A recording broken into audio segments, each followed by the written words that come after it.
Sir, आप देख रहे हैं द बिहार ऑफ। मैं हूं आदेशपुरी। बात करेंगे इस वीडियो में हम बीपीएससी के द्वारा लिए जाने वाले शिक्षक बहाली के चौथे चरण में बहाली क्यों लटक गई। बहाली को लेकर जो है नोटिफिकेशन 19-20 अप्रैल को ही आने वाला था, लेकिन उसके बाद से ही कोई सूचना इसके बारे में निकलनी आखिर क्यों बंद हो गई। क्यों आज के डेट में कोई बताने को ये तैयार नहीं है कि आखिर टीआरई 4 का विज्ञापन का क्या हुआ। आज आपको हम बताएंगे इसका मूल वजह क्या है, कैसे इस बहाली को लगातार लटकाने की कोशिशें जो है वो जारी है, जुगलबंदी चल रहा है और इसमें अब आयोग भी शामिल है। सबसे पहले तो आपको हम बता दें कि इस बहाली को लेकर 2 सालों से छात्र संघर्ष कर रहे हैं। न जाने कितनी बार पटना की सड़कों पर जो है धरना प्रदर्शन, लाठियां चली, क्या क्या नहीं हुआ, भूख हड़ताल तक हुआ। बावजूद इसके सरकार के द्वारा वो हर एक पैतरा अपनाया गया कि बहाली को लटकाया जाए, और लटकाएं भी वो, जितना उनका क्षमता था उतना वो लटकाएं। और अब जो है बारी बीपीएससी का है। अब देखिए, 16 अप्रैल को बीपीएससी के परीक्षा नियंत्रक जी के द्वारा एक पॉडकास्ट किया गया और उसमें कहा गया कि अगले 3 दिनों में हम टीआरई 4 का विज्ञापन देंगे और 25 से 26 अप्रैल को हम इसके लिए आवेदन लेने की प्रक्रिया शुरू कर देंगे।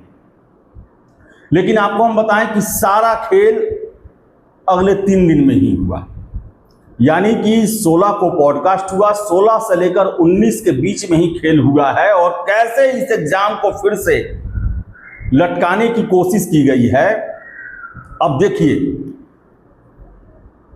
सोर्सेस से हमें पता चला है कि बीपीएससी ने शिक्षा विभाग से एक राय ये मांगी है कि क्या 2024-26 बीएड के जो कैंडिडेट हैं उनको एज ए अपीयरिंग कैंडिडेट मौका दिया जा सकता है या नहीं। और शिक्षा विभाग की चुप्पी अभी तक बरकरार है। यानी कहने का मतलब है कि 11 फरवरी को बीपीएससी को शिक्षा विभाग से अधियाचना मिला और आज 28 अप्रैल है। पूरा फरवरी गया, मार्च गया, अप्रैल भी चला गया और बीपीएससी नोटिफिकेशन देने की जगह और लोगों को शामिल करने का प्लान कर रही है। देखिए, हमारा इस खबर का ये मतलब नहीं है कि हम 2024-26 के जो कैंडिडेट हैं उनका विरोध कर रहे हैं,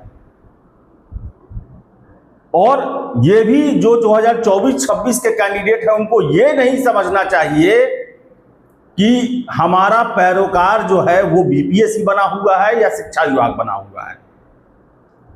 टीआरई 4 अदृश्य शक्ति के द्वारा कंट्रोल किया जा रहा है और उसका एक ही प्रयोजन है, कोई ना कोई बहाना लेकर इस एग्जाम को लटकाते रखो, विज्ञापन ही जारी नहीं करो, क्योंकि सरकार का तो खजाना खाली है, या फिर जितना फायदा टीआरई से सरकार को उठाना था वो उठा चुकी, अभी जरूरत नहीं है।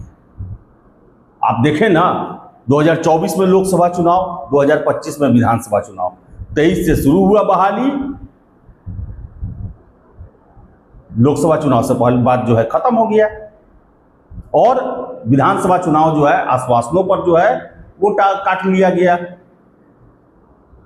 अब सोचिए, जो हमें सोर्सेज के हवाले से जानकारी मिली है कि बीपीएससी के पास हजारों हजार मेल आए 2024-26 बीएड कैंडिडेट्स के।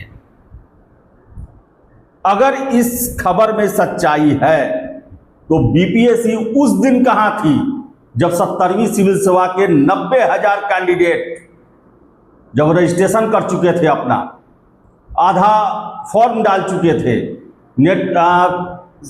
जो नेटवर्क में प्रॉब्लम होने के कारण जो है उनका फॉर्म पूरा नहीं होगा, चिल्लाते रह गए, लाठी डंडे सब कुछ खाएं, गिरफ्तारी भी हुई, बीपीएससी टस से मस नहीं हुई उस दिन।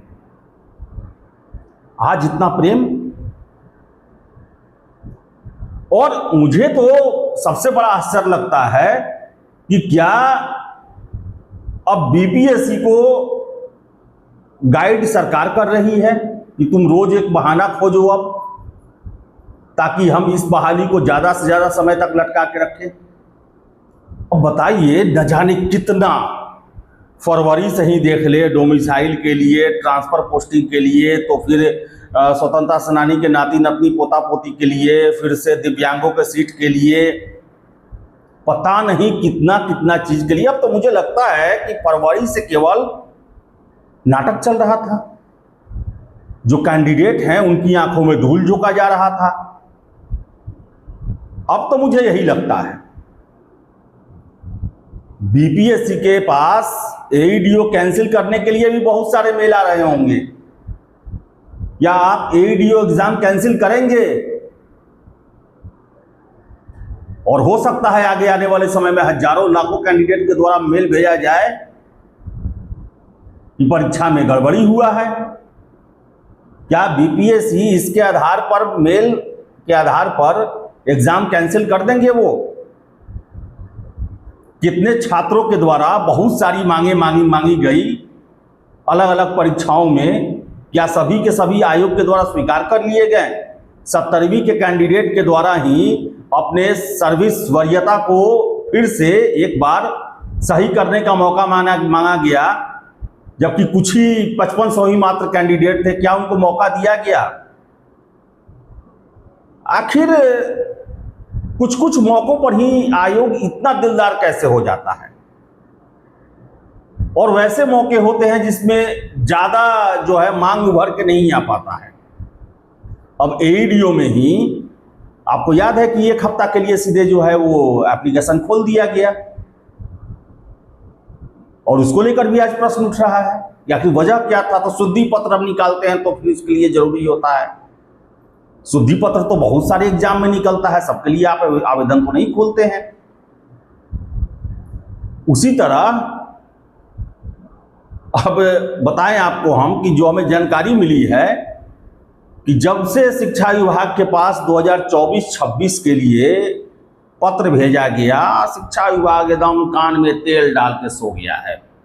मीन्स कहने का मतलब है कि अब फेवरेबल कंडीशन आ गया है, या इस पर हम सोचेंगे। अब कितना दिन तक सोचेंगे अब भगवान जाने।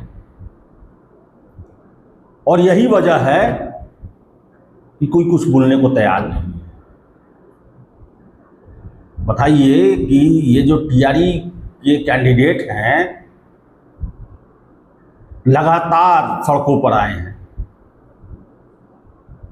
सरकार को, आयोग को एक आस भरी निगाह से देखते रहे, मांग करते रहे, विनती करते रहे, प्रार्थना करते रहे, और लटकाने का जो है वो एक से एक खेल चल रहा है। इसका सीधे सीधी यही मतलब है, टीआरई 5 2029 से पहले नहीं आने वाला है। और सरकार ये चाहती है, नौकरी तो हम 45,000 को ही ऑफर करेंगे, कम से कम एग्जाम सभी को दिलवा दें। एग्जाम जो है वो जितने भी कैंडिडेट बनते हैं उन सभी को दिलवा दें। और मैंने हफ्ता दिन पहले खबर भी किया था कि टीआरई 4 2025 में आने वाला था। तत्कालिक मुख्यमंत्री नीतीश कुमार जी के द्वारा ऐसी बातें कही गई थी, लेकिन देखिए कि उस समय स्टेट वाले संघर्ष कर रहे थे, स्टेट भी करा लिया गया। सीटेट वाले भी कह रहे थे कि हमारा एग्जाम है, वो भी हो गया। और मैंने उस दिन ये गेस किया था कि हो ना हो 2024-26 वाले को भी शामिल करने का प्रयोजन चल रहा हो, कहीं उन लोगों को भी शामिल करा लिया जाए। और यही बातें निकल के सोर्सेस के हवाले से आ रही है कि टीआरई 4, अब देखिए कि टीआरई 1 में अपियरिंग वालों को मौका दिया गया, 2 में एकदम नहीं दिया जाएगा, 3 में एकदम नहीं दिया जाएगा। उस समय भी छात्र जो हैं वो हर एक तरह का प्रयास किए कि अपियरिंग को टीआरई 1 में मौका दिया गया तो 2 में क्यों नहीं, 3 में क्यों नहीं। और 4 में देखिए कि हृदय परिवर्तन, छात्रों के हितैषी, कि अपियरिंग में मौका दिया जा सकता है कि नहीं दिया जा सकता। पता नहीं क्या चल रहा है, और यही वजह है कि मैं हफ्ता 10 दिन से लगातार आपको ये कहते आ रहा हूं कि TRE-4 अनिश्चित काल के लिए चला गया। मंशा ही नहीं है, मंशा ही नहीं है सरकार को ये बहाली हो। और मीडिया रिपोर्ट्स में देख रहा था कि खजाना खाली है। चुनाव जीतने के लिए जिस तरह ताबड़तोड़ तरीके से TRE-1, 2, 3 का भर्ती किया गया, कोई प्लानिंग नहीं, रातों रात बहाल कर दो। अब समझिए कि 1.5 महीने में 1,71,000 और 1,22,000 के लिए अलग अलग एग्जाम हो गया, रिजल्ट आ गया, नियुक्ति पत्र बट गया। कोई प्लानिंग नहीं, जब जैसा वैसा प्लानिंग करते गए। और उस समय भी हमने प्रश्न उठाया था कि आखिर इतनी हड़बड़ी क्यों है। आप एक शेड्यूल फिक्स करें कि हर एक साल 25,000 लेंगे हम, या उसका डेट निश्चित रहे, छात्रों को भी इससे फायदा होगा, सरकार पर अतिरिक्त राजस्व का भार भी नहीं पड़ेगा। लेकिन बिहार में तो फैशन है कि कुछ करो तो रातों रात कर दो, और उसका परिणाम यह है कि खजाना भी खाली। और इतनी बड़ी बहाली देखकर जो बिहार में जो छात्र सिविल सेवा की तैयारी करते थे, जो छात्र दरोगा की तैयारी करते थे, रेलवे की तैयारी करते थे, SSC की तैयारी करते थे, बैंकिंग की तैयारी करते थे, मैक्सिमम लोगों ने बीएड कर लिया कि बिहार में तो इतनी बड़ी बहाली आ रही है हमेशा 1-1 लाख के आसपास। सारे लोग कर लिए, अब बहाली ही नहीं है, पैसा ही नहीं है। अब तो क्लियर कट है, आप जान लें, इसको अभी लटकाया जाएगा। और अब जो हो रहा है, पहले तो थोड़ा लगता था, हम लोग को सभी को लगता था कि ये प्रोसेस हो रहा है, कि देरी हो रही है, लेकिन अब जाकर यह स्पष्ट होता है कि ये प्रोसेस नहीं है, लटकाने का बहाना है। और देखिए आगे क्या क्या स्पष्टीकरण और क्या क्या किनको शामिल करने की बातें चल रही हैं। तो यही जानकारी मिला है। आपकी राय कमेंट बॉक्स खुला हुआ है। वीडियो पसंद है लाइक शेयर करें, हमारे चैनल द बिहार टॉप को सब्सक्राइब जरूर कर लें। धन्यवाद।